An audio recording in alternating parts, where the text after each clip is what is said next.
Jangan lupa like, komen, dan subscribe channel YouTube TVRI Bengkulu dan nyalakan lonceng notifikasinya.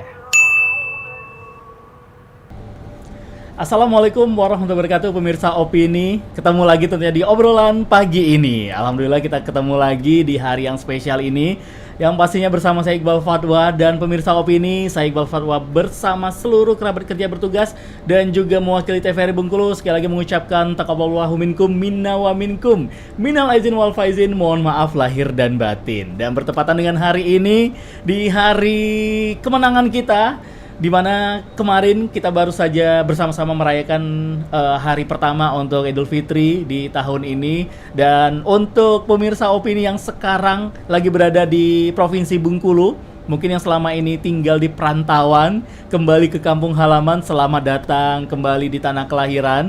Dan juga pastinya untuk pemirsa Opini yang sekarang juga yang perantauan di Bengkulu, kembali ke kampung halaman yang ada di luar Provinsi Bengkulu. Tuh, selalu hati-hati nanti pada saat kembali lagi ke Bengkulu ya. Dan pemirsa Opini, seperti biasa, di Opini, obrolan pagi ini kita selalu mengundang narasumber yang akan kita ajak ngobrol, yang pastinya kurang lebih selama 60 menit ke depan di hari ini, untuk obrolan-obrolan yang sangat menarik untuk kita sama-sama nikmatin di pagi hari ini. Untuk menemani pagi di hari raya Idul Fitri yang merupakan hari ini adalah hari kedua ya, yang berlebaran. Perlu diingat ya, jaga kesehatan, kontrol makanannya, jangan gunakan misi balas dendam ya. Setelah kurang lebih 30 hari berpuasa dan kita sudah berlebaran, jadi perlu diingat, ingat kesehatan. Dan pemirsa Opini sudah hadir di studio Opini kita, narasumber kita yang luar biasa. Ini dia, ada Ibu Yusnelma Eka. Benar Ibu ya? Benar, Kak. Nah, alhamdulillah. Ibu, saya panggilnya apa Ibu Eka? Umi Eka. Umi Eka, Oke, Umi. Umi, apa kabar Umi? Alhamdulillah baik Kak Iqbal. Alhamdulillah. Gimana Umi lebarannya? Alhamdulillah banyak kita ziarah ya, silaturahim ke tetangga, ke saudara. Jadi bermakna lebarannya ketika kita menjalani setelah 30 hari ya. Kita menjalani puasa, terus kita silaturahim, mempererat silaturahim terhadap kepada sanak kerabat, kepada tetangga kita. Jadi ini momen kita untuk mempererat kembali silaturahim yang mungkin waktu puasa kita fokus ke ibadah kita. Benar, ya, ibadah sama jarang Allah, ketemu sama jarang tetangga gitu. Terus pas ini kita momen kita untuk bersilaturahim, menambah ukhuwah kembali seperti itu. Oke, terima kasih loh Umi sudah hadir ke studio Opini di tengah-tengah kesibukannya ya, yang harusnya hari ini sibuk bersama keluarga tercinta. Mungkin ada mau nambah lontongnya lagi. Lontong ya.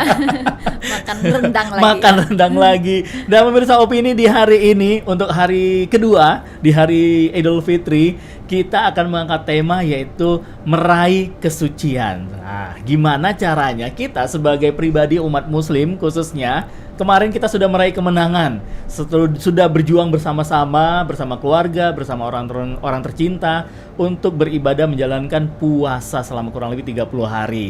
Dan kita sudah menang, dan sekarang kita saatnya untuk meraih kesucian, untuk mempersiapkan kehidupan kita 1 tahun ke depan, hingga nanti kita akan ketemu lagi di Idul Fitri untuk di tahun yang akan datang. Untuk Umi, bagaimana nih Umi terkait dengan tema kita meraih kesucian? Tapi sebelum kita ke tema Umi, boleh dong Umi, tak kenal maka tak sayang tuh. Apalagi dengan sama Umi ini. Ya. Umi Eka ini kesehariannya aktivitasnya di mana Umi? Oke.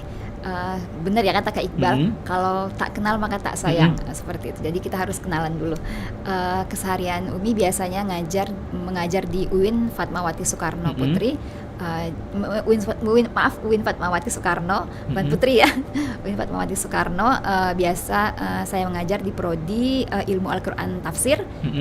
Biasa ngajar mata kuliah tafsir, ilmu Al-Quran seperti itu. Terkadang bahasa Arab. Jadi kesibukan biasa mengajar.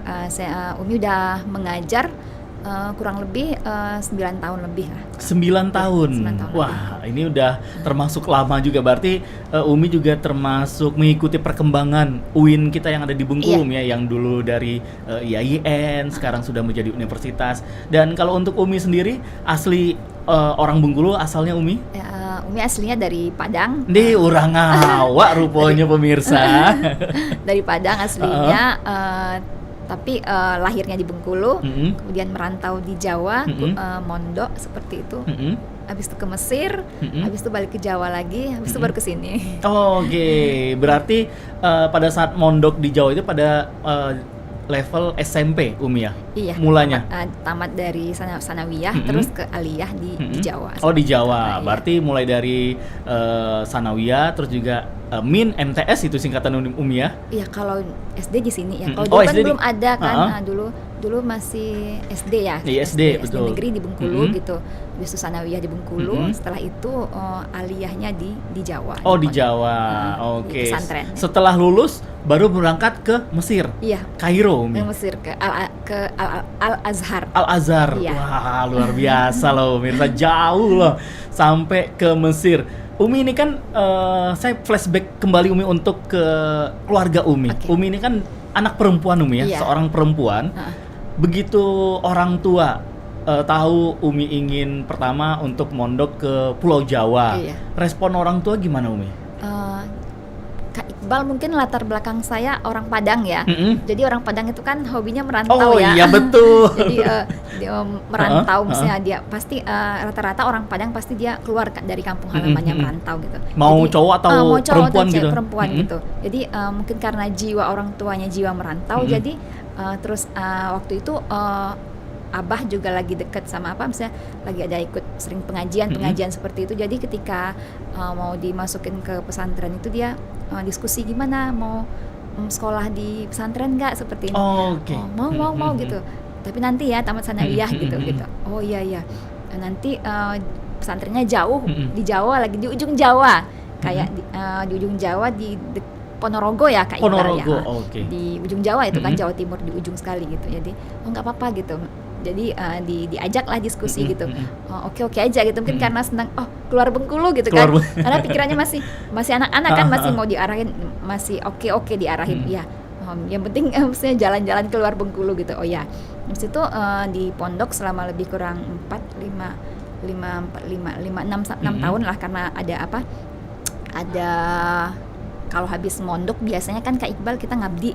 Oh, oke, Ngabdi, di ngabdi. pondok Iya, itu di tempat pondok kita. Habis itu di pondok pesantren, setelah itu ikut-ikutan coba-coba ikut tes ke Al-Azhar seperti itu. Jadi ikut-ikut masuk ke Al-Azhar, coba lewat kalau dulu kan ada sistemnya terjun bebas namanya Kak Iqbal ya, ada yang lewat Kemenak seperti itu. Jadi coba-coba lewat masuk ke Al-Azhar.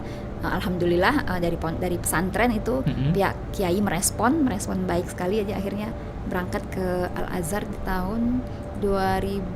Sebenarnya udah mau masuk awal tahun baru 2005 itu Kak Iqbal. Oh iya. 2005 jadi di Al-Azhar karena udah hampir telat ya masuk Al-Azharnya, jadi kita mulai kuliah aktifnya di 2005-nya, 2005 seperti itu. Jadi